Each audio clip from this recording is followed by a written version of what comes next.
Hey Josh, how are you? Doing well. Uh, did you watch any basketball this weekend?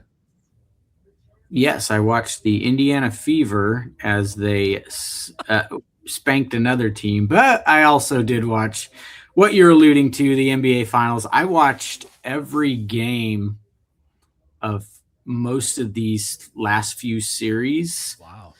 I did. You remember the game 4?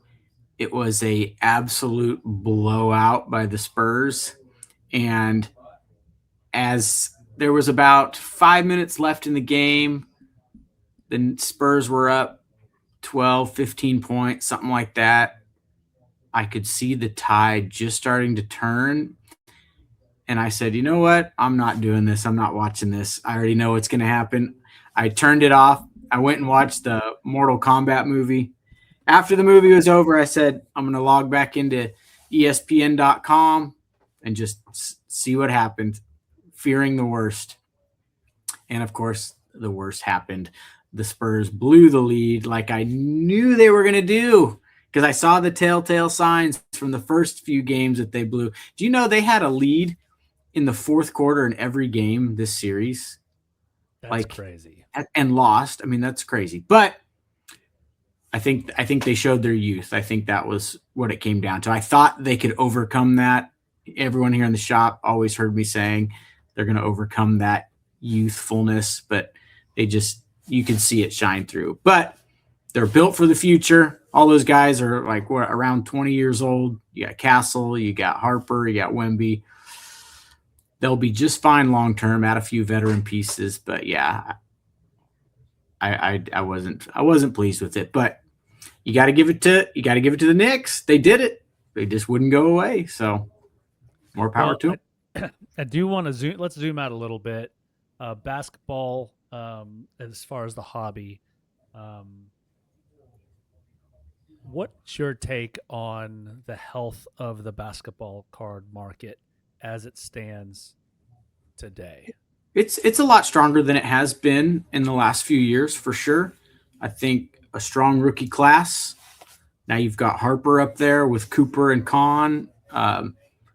You got players like Wemby was a kind of like Otani was that first year or two. Just can he stay healthy? So you get a full year of Wemby. You see what he does. He didn't even win MVP. So you got Shea. I think that the basketball hobby is healthy. That's my take. Baseball and football are just hard to dethrone, but basketball seems to be pretty healthy. We sell it well in the shop. Uh, yeah, but you How combine much you do you? combine those things. So, do you think it would have been more? Do you think it would have been as healthy if Tops hadn't taken over the license? Or do you think those are just two Yeah, different issues? yeah. I think two different issues. I think it would have been healthy. It's not like it's not like they took the license over from an off brand. They took it over from Panini, who has the most uh, I don't know. We have to chop this up. I'm thinking of the word iconic brands in the hobby. I know lots of people have their qualms with Panini, their redemptions, their Panini points, their quality control. But had the big autograph signers been locked up with Panini, and you've got all these brands in Select and Prism and Optic and Mosaic, I think it would have been just as strong. Maybe, I don't know, maybe you could even argue stronger. People are trying to understand this tops thing and they're having a hard time with some of these new high end products where it's like, I use the example for football. People gobbled up Prism Hobby Football for $1,000 a hobby box and didn't bat an eye, knowing all the big signers didn't sign in it. And Mm. and the ceiling wasn't it's high, of course. It's not nearly as high as Topps Chrome Football. And Topps Chrome Football comes along at launch day. It's what, 300 or 400 direct from Topps. We had it at 600 here in the shop. It was $1,500, $2,000 on some of the online places. And when it kind of calmed down to $1,000 a box, people were losing their mind because Topps Chrome was $1,000 a box. When you got all the big autograph signers, they got all the rights, they got Tom Brady signing in it, and cards that you can pull that are life-changing amounts of money, not just a couple. So that, I think, has spilled over into the other sports where basketball is like, we're not top signature series, $900 for a box. We've not heard of this brand before. It's not Prism. It's not Optic. It's not. So those things people have to get their footing, I think. So just a thought. Well, let's switch gears a little bit. Wemby did not win. I think you were rooting for him to win. You had predicted he would win. Is he the right guy to be the face of the hobby, or does it need to be somebody else? And I ask because traditionally, now I'm not a basketball guy, right? But I do know this: traditionally, big men do not have the same attraction that the guards do, the forwards do in the hobby. It's sort of like catchers, right? There are catchers in Major League Baseball that are fantastic. The hobby doesn't give them the love that they sometimes deserve. Is Wemby going to buck that? Is he going to be the face of the NBA and the hobby for the foreseeable future? Or are we going to wait for the next guy? Or is the next guy here? Is it going to be Cooper Flag? Is it going to be the Dylan Harper? Or is SGA going to continue to carry that torch as far as the hobby crowning the face of the NBA? Yeah, it's tough for a couple reasons. Wemby maybe can break the mold because he's not your typical big man. He kind of does it all and he can shoot.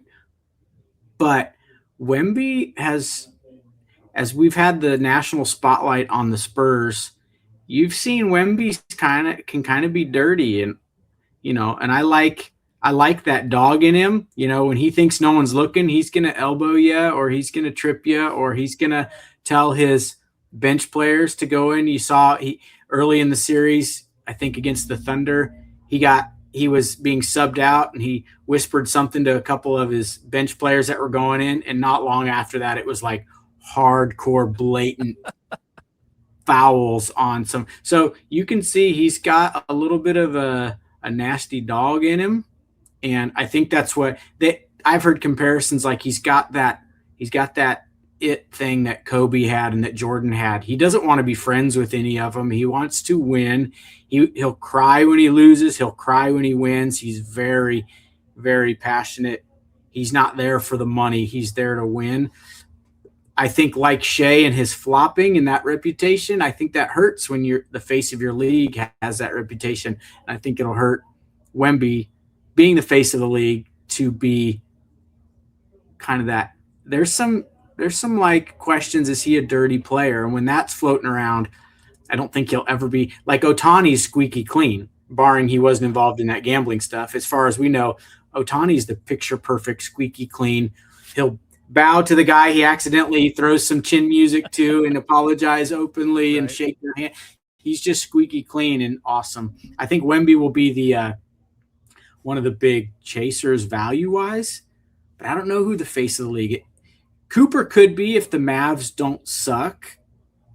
I mean, I think you can't be the face of the league and be on a team that doesn't make the playoffs. Yeah. And you just got to have a decent reputation. So we'll see. Brunson doesn't have the personality to be the face of the league. Shea and the flopping stuff and the reputation there. So I don't know. That's a great question. It'd be interesting to see. For me, I just feel like if you're going to be the face of the league, then you got to transcend the sport, right? You got to be an every guy too. And it's just, for me, it's just tough to relate to somebody who's 7'6". I don't care if I was 6 foot and not 5 foot nothing like I am. It's hard to relate to somebody who's an absolute alien, right? He looks weird on the court to me. He's an undeniable talent. He's super fun to watch. He affects every phase of the game. And I'm not even a basketball guy. I could see that.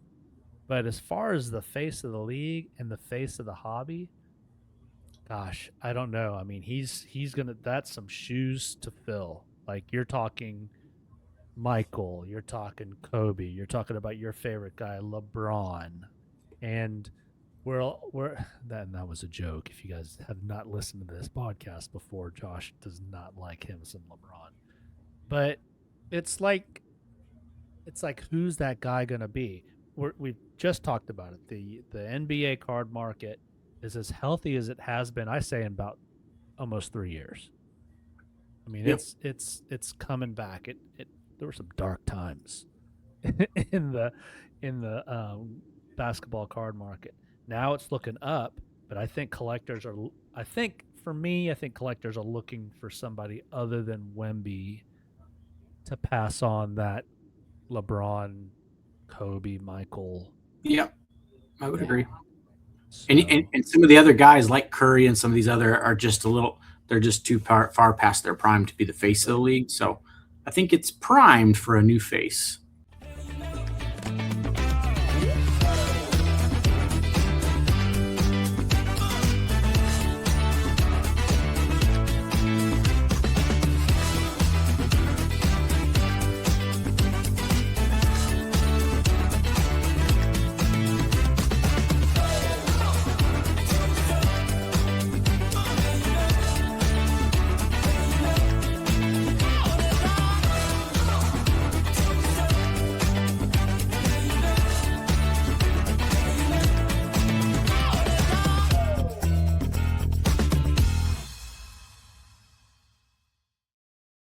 Welcome to another episode. This is episode 199. Is that right? Episode 199. We're going to be celebrating 250, just like the country here soon, if we can make it that far. But I am Josh from Grand Slam Cards, chilling with Michael today from Medium Rare Cards over on Instagram. It's Cobb is taking the podcast day off today. He's got some other stuff going on. So Jacob, we'll see you next time. We're here to talk some shop with you and hang out for the next foreseeable future. How you doing, Michael? I'm doing well. Let me hit you guys with a rundown. A huge week of releases.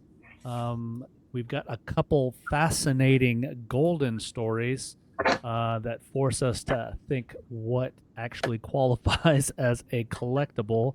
Kind of crazy. PSA is back in the spotlight for all the wrong reasons. As always, we're going to cover what's new in the shop, and Josh will close us out with a crazy stat of the week.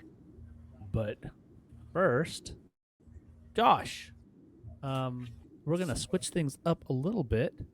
Tell us what hit the shelves last week. We did not have an episode last week, so catch us up on what hit the shelves last week and what is hitting the shelves this week at Grand Slam.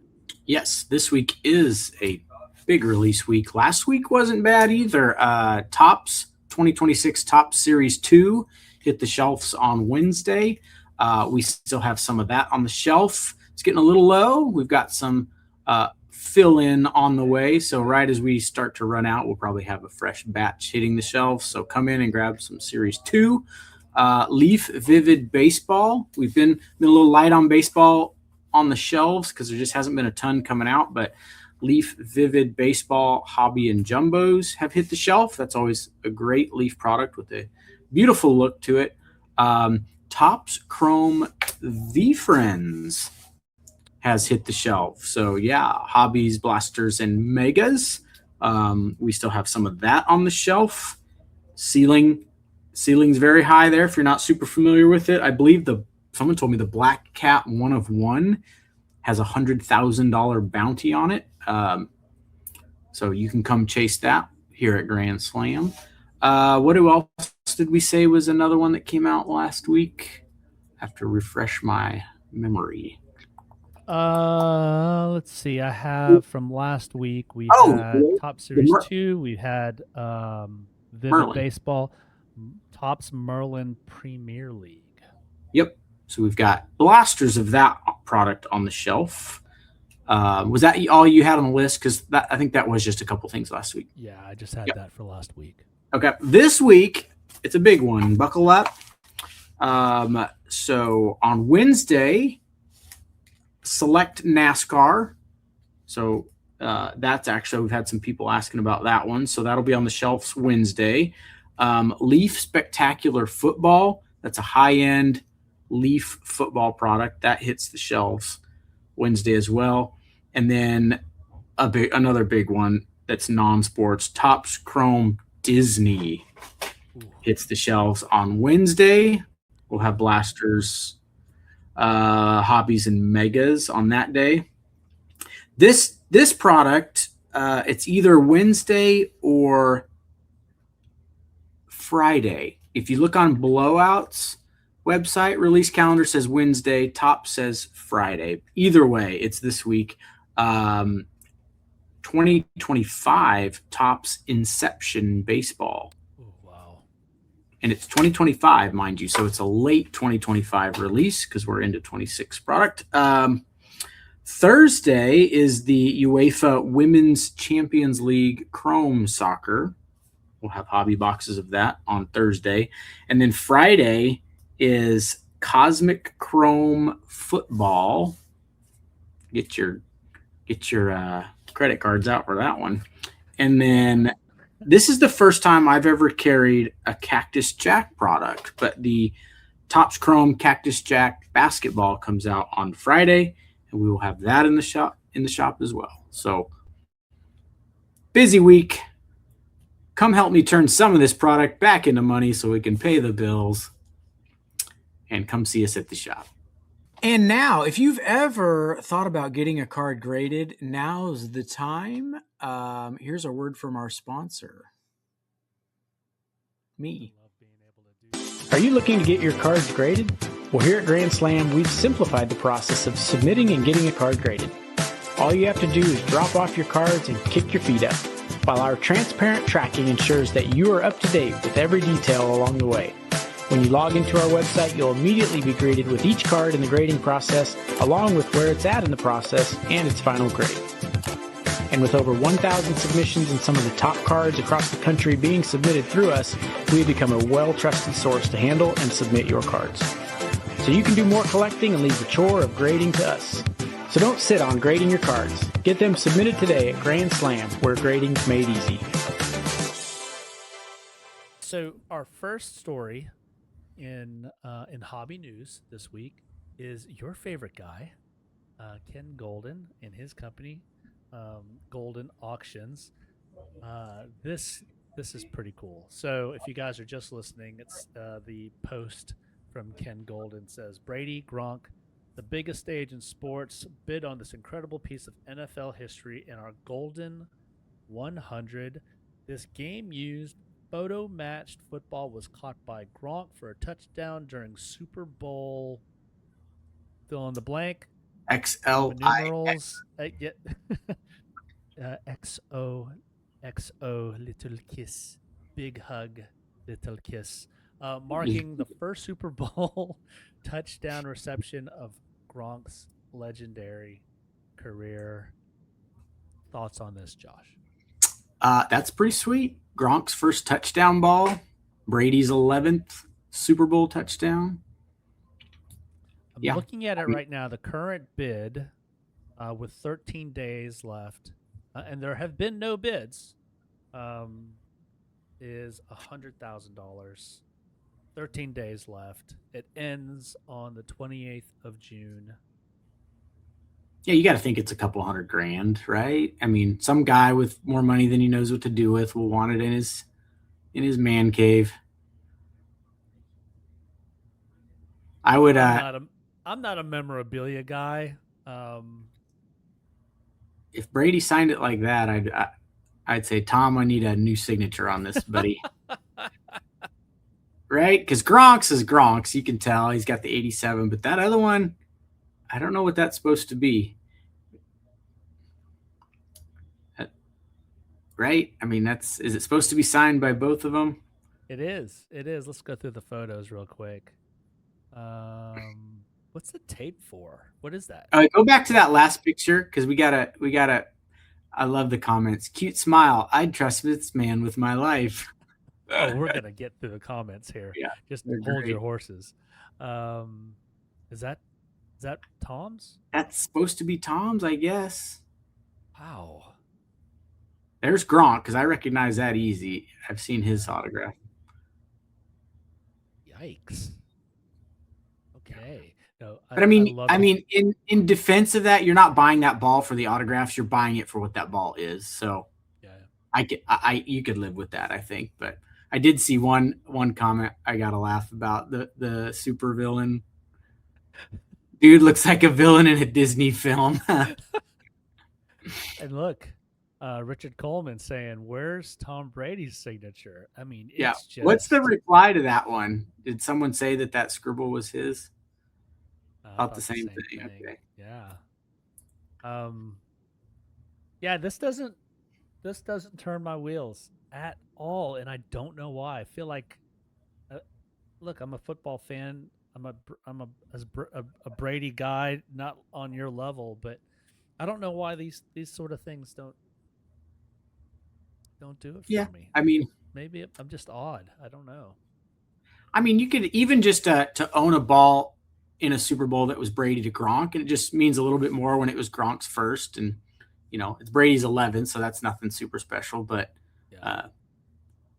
yeah, I don't know. That's cool. It belongs to a guy, like I said, a super hardcore Patriot memorabilia collector, or someone that like Dana White that's just rich enough. I'm like, I'll just buy that and put it on display, and that'll be cool to have, and a sweet talking piece at one of my parties. Yeah, I mean, when you put it that way, yeah, like it's at that point, it's bragging rights, right? It's a nice conversation piece, but as far as a collector, yeah, I mean, what do you think? A guy can buy it for $200,000, keep it for a couple of years, resell it for $200,000, had some fun with it, got to display it.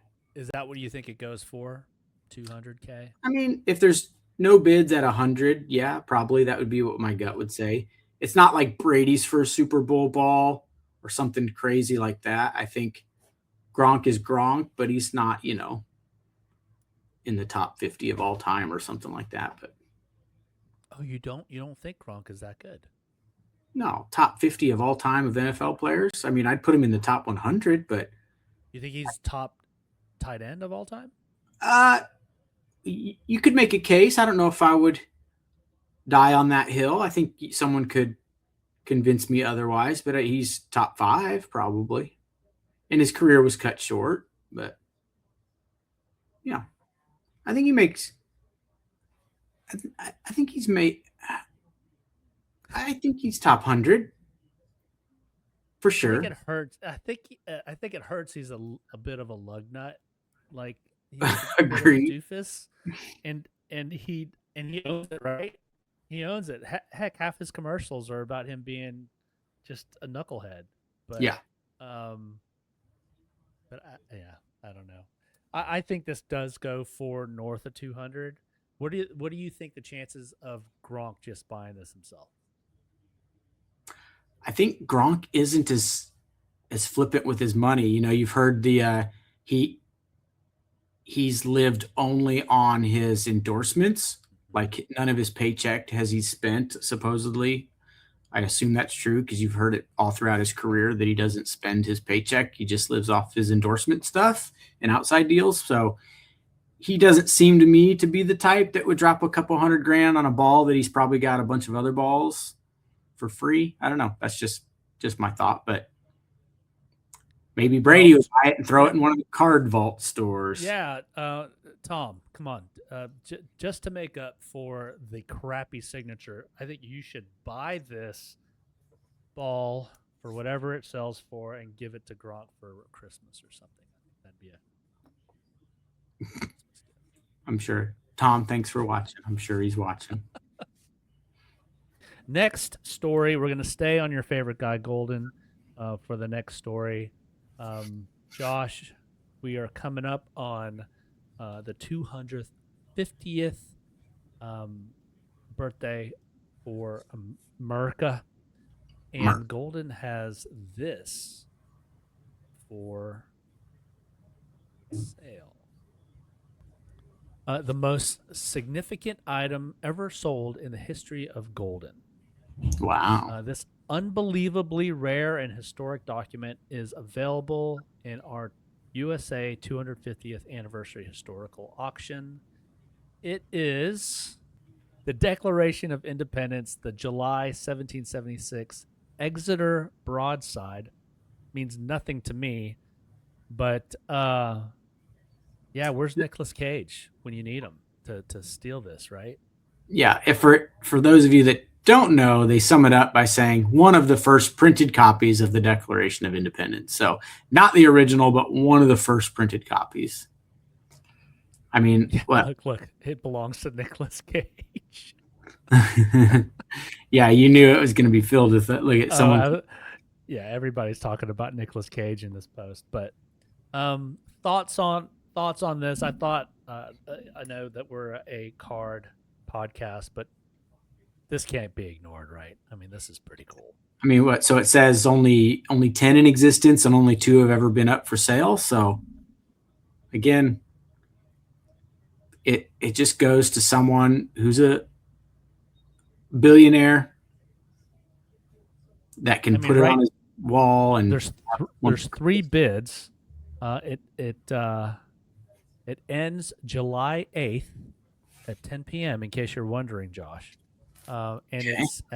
it's at 1.1 currently. Yeah, I mean, it's got to be. I mean, would you rather own that or 52 Mickey Mantle in a SGC 9.5? What would you rather own? Oh, the Declaration of Independence. Right. And that SGC mantle sold for what, 12 million? So this ought to sell for more than that. I should hope so. And again, it'll go to, I don't know if you're someone like Elon Musk, where that's just not going to affect you financially. Why wouldn't you? Because if there's only ever been 2 listed for sale, I mean, if you're one of the world's richest men and only 2 of these have ever gone for sale, why wouldn't you try and buy this thing so you can have one of the first copies of the Declaration of Independence? I mean, I don't know. It's pretty. I'd want to hang it on my wall and brag about it when guests come over. When Nicolas Cage comes to steal it from your house. So for me, I'm like, why doesn't, like, you would think that the Smithsonian or some museum, some curator from some museum is getting its trustees involved in this, saying this has to be a piece. Yeah, maybe. I mean, that lives in our museum. The other but 8. I don't know what the, yeah, I don't know what the other, like. I don't know if this holds any draw because people are just going to go see the real one in Washington, D.C. Like, I'm not a museum guy. So I mean, I think it's like any document that's 250 years old. It's just cool to see. Like a picture of Billy the Kid sells for millions just because it's so old. Yeah. So, I mean, there's just some legitimacy for its age and what it is. It cheapens it in a way to think, well, it's just a copy of the original. It's not the original, but yeah, it is a copy that was made right after it was made 250 years ago. So that's pretty sweet. Well, this and this is what I get for calling Gronk a knucklehead. Like, this is like copies back then where are they having to rewrite this whole thing? Like, like they're not running this through some sort of a machine, right? This is painstaking to make a copy of this document. I guess I would love to know how they did that. There was a printing press back then. Well, yeah, I mean, this is after the Gutenberg Bible, but still. Yeah. I mean, it has to be. it has to be printed. It can't be handwritten. No. Clearly, there's type font here, right? So, but I don't even know what the process was back then, and why were there 10 of these? Was this like emergency? Well, maybe 10 to take out and display in 10 different cities, maybe. Okay, all right.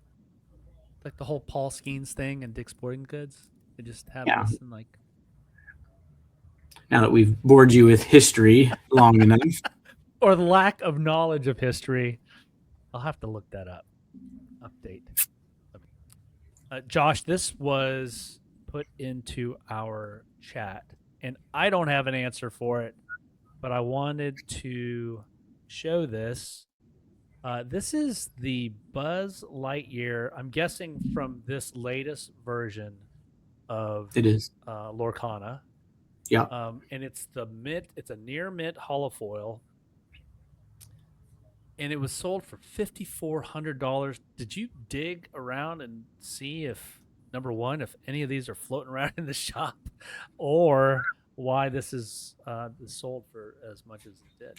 Yeah, I don't know if it's so. It's an enchanted card from the set. I just think it's one of the rarer ones from what little knowledge I know. I mean, in a 4-box case of booster boxes, you're going to get 1, sometimes 2 enchanteds per case. So, yeah, there's just not a ton of them out there.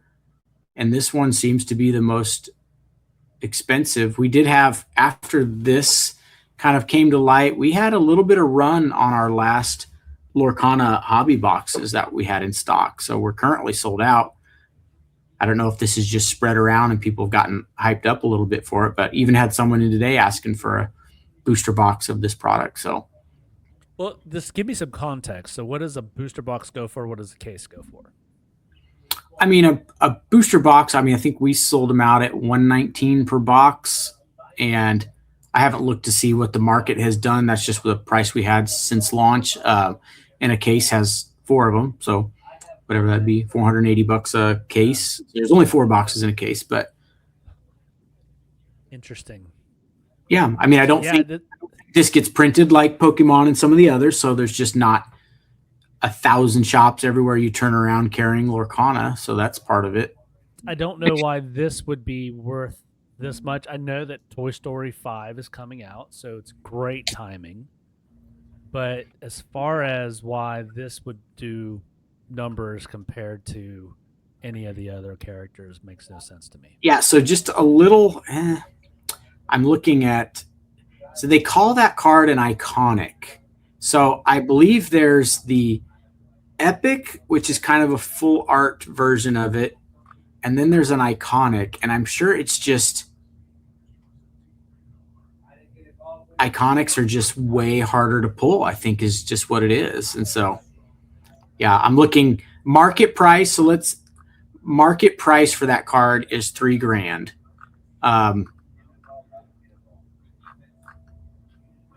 So even though there might be a high sale on TCG, we got to take all of that with a little bit of a grain of salt.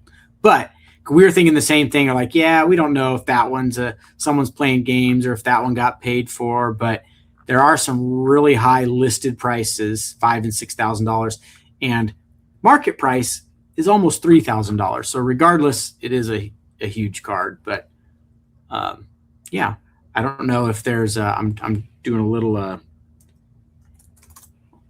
Let's look Woody up. So Woody has.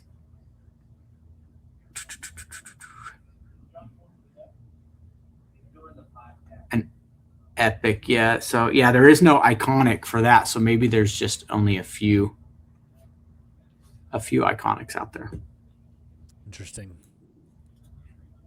Well, we covered this Lorcana release a few weeks ago. We were raving about the aesthetic, how good it looks. This is a beautiful card, and good on the person that got this for this copy of it. No kidding. Fantastic. All right, our final hobby news story for this episode. PSAs in the headlines again. This was not a story that we linked to, but instead it was a screenshot of a post. This is from Boston Card Hunter. Let me share this on the screen. This is from Boston Card Hunter. From a source inside PSA, had a meeting at work today. The final numbers in the 5 days from when PSA announced closing to the final day for submissions, they got orders for 7 million cards. So the new current backlog went from 10 million to 17 million in 5 days. Yikes. Thoughts on this, Josh? Well, at least with them having turned the faucet off for new cards incoming, at the rate that they, with incoming cards, they would grade what, 2 million cards a month on a heavy month. And so if they can devote all their time to this backlog, they can probably chew through a lot of this in a matter of a few months. So I'm hoping that's just what it is. 3 months, they've chewed through it fast. Because you got to imagine they're not getting hardly anything in now except Express and Super Express and regular, which is the more expensive levels. Yeah. I mean, it doesn't surprise me. We did the same thing. We're like, all right, here's the deadline. Let's get one last sub in. So everyone that submits does that same thing. Then, yeah, that's probably why. We talked about this when they announced it. Josh, do you think the time that it takes for them to chew through this backlog is going to be enough for another grading company to stake its claim, eat up some of that market share, or it's still not enough? Because let's just say 2 million, 2 million a month, 17 million. I mean, you're still talking 8 months before somebody can submit even if it's a base rookie card of a player that they like, or even if it's a numbered rookie card. Let's say nothing from Top Series 2, nothing from Update, nothing from the new, nothing from Topps Chrome Cosmic Football. Nothing. Those are not going to see. Yeah, those are not going to be in PSA slabs for another year. Let's just say. Is there going to be a move towards another company? And which company do you think it would be if it does happen? I think I said this the other day in the shop, a rising tide lifts all boats. And so I think that's what's going to happen with a lot of these others, because when PSA stopped, the overflow just trickles down to the other companies because people want to get cards in slabs. And so they'll go with the second, third, and fourth options. I kind of predict that when they start back up, PSA starts back up, you're going to have a price hike to keep the flow down still. I expect that wholeheartedly. And happened during COVID, you make it just expensive enough, it just slows down the amount of cards being sent off. I think it's a necessary evil for sure. I said it for a long time. Just card grading is not, I don't think, originally designed for your just average lower end cards. It needs to be reserved for the more desirable, expensive cards. That's probably an unpopular take, but I think that's what it'll gear towards when they start back up, because they don't want to start back. All right, we're back open. The faucet turns full blast, and then they're back where they were. So they have to just control it. Funny, they're gonna charge the same thing for the same darn product. I mean, they're gonna charge more for the same darn service, just because more people want it. I mean, it's just. Yeah. Well, in their defense, believe me, and you know how I feel about PSA. I don't like them, but that is the only way they can control the flow. Of course. I mean, they don't have a choice. It's like their hands are tied. If we want to slow down the intake, we have to raise the price. And yeah. And they know that, I'm sure too, that's just an unnecessary or a necessary evil. Well, 8 months from now, well, not 8 months, however long Beckett's turnaround time is, I can't wait to see a whole bunch of cosmic chrome football in Beckett's labs. Yeah, I mean, you'll see more of it, I bet. I can't wait. I want a whole bunch of black labels too. Let's open up that faucet. Get everybody going to Beckett. Love it. All right, guys, if you've made it this far, thank you. Don't forget to like, subscribe, and comment. Josh, you got a crazy stat for us? I have something kind of crazy saved. I think at this point in Bryce Harper's career, he has played, well, at the time of this stat, which is probably a few days old, but he had played 927 games with the Nationals. He has now played 927 games with the Phillies. His hits, 922 to 942, so very close. His home runs, 184 to 194, very close. RBIs, 521 to 568. Walks, 585 to 563. His OPS is virtually identical, 900 to 909. His WAR is virtually identical, 28.6 to 28.1. And one MVP for both teams. It's a thought they mirrored the stat I saw, put both stats side by side. Cool. The dude has been the model of consistency throughout his career. So I thought that one was pretty crazy. I don't think I have anything else that had came across. Yep, that's the only stat I got for you this week. Awesome. Well, guys, Josh, thanks for taking some time out from the shop today. I know Mondays can be a little crazy for you. Jacob, you were missed. Hopefully you can be back next episode. And guys, thanks for watching and listening. Until next time, we'll see ya. Peace.